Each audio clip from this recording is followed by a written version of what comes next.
Welcome to Learning Equinox. We've come a long way in our journey of entrepreneurship. It's really encouraging to see people watching our videos. In our first video, we talked about having a co-founder for your startup as being one of those few things that are significantly important for your startup journey. It's important to have someone along in your startup journey. This is a point where two minds are better than one. Today, we shall discuss this a little more in detail. This video is more important for those who have just initiated their startup journey or are looking for co-founders. So stay tuned till the end of this video to understand the complete ways in which you get hooked to the right kind of co-founder for your startup business. In this video, we shall look at three aspects. Why do you need a co-founder? What are the things you should keep in mind before selecting a co-founder for your business? And thirdly, how to get the right kind of co-founder for your business. So let's begin. Firstly, why do you need a co-founder? This is so very important to start with. There are so many reasons. Remember, you're not opening a small shop, but building a large, innovative, scalable business. Let me explain three key reasons as to why you need to have a co-founder. Firstly, many investors, more so VC investors, generally have a criteria that they are willing to fund startups which have at least one or more co-founders. So having a co-founder will help your startup idea get funds in the right manner. Secondly, understand the importance of expertise. For example, if you are good in sales and marketing, but that alone is not enough to grow a large scalable business, you need technology today to enhance this growth. Further, you also need an expert to handle complete operations, help you strategize your business. So for all of these reasons, to grow fast, you need to take multiple skilled people as co-founders, which will help you in your startup growth fast in the right direction.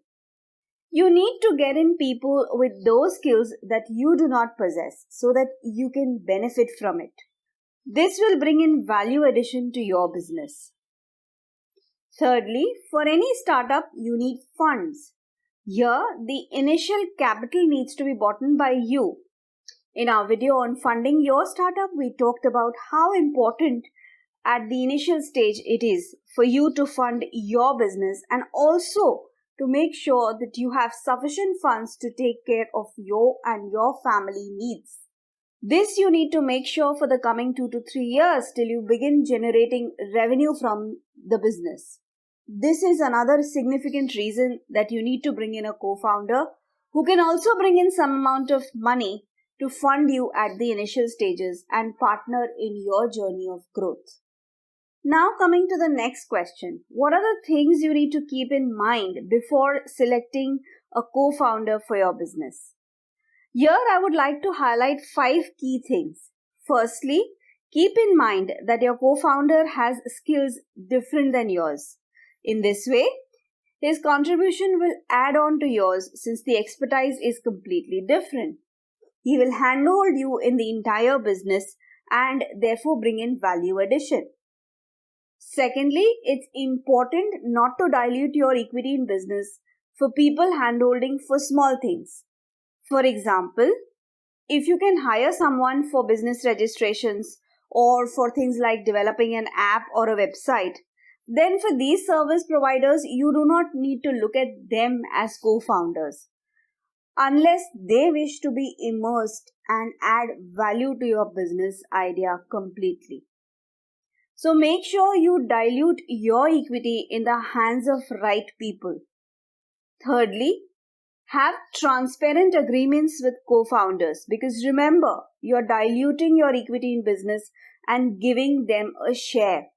Make sure of all the clauses and terms that they are crystal clear in black and white to avoid further disputes.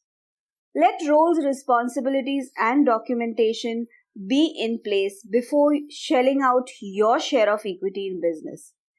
It's important that the agreement mentions the share of equity vis-a-vis the share of workload, the returns, the risks, and other efforts put in turn by the co-founder.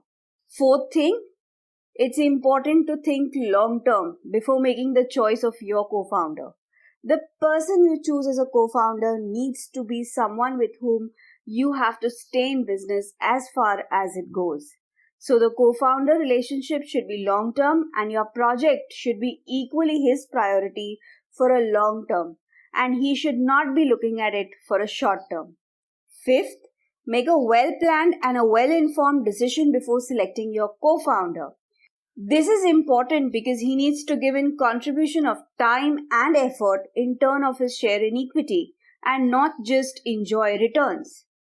Most of the time we think of friends and relatives. Yes, that's a good idea, but make sure that that person is really and genuinely interested in your business and is equally passionate about it as much as you are.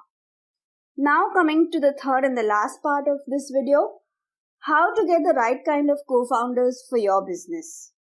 Look out for a co-founder amongst the people you know, family or friends, colleagues or anyone from your network that you feel can support you and most importantly add value to your startup. He should be as passionate as you are in the business. It does not make sense adding someone least interested just because he or she is a family member. It will not help you in the long run. Secondly, you can attend startup events, startup meets, incubator events, and interact with people who have different ideas and thoughts and find out like-minded people to join you in your startup journey as a co-founder. Here again, do not forget that the relationship has to be long-term and based on trust. So build on with the person you meet and only when sure, go ahead with him as a co-founder in your startup. Thirdly and lastly, there are different websites where you can look up for co-founders for your startup. You can search them on the internet and go ahead with that. So hope by now you are clear exactly of how your co-founder should be.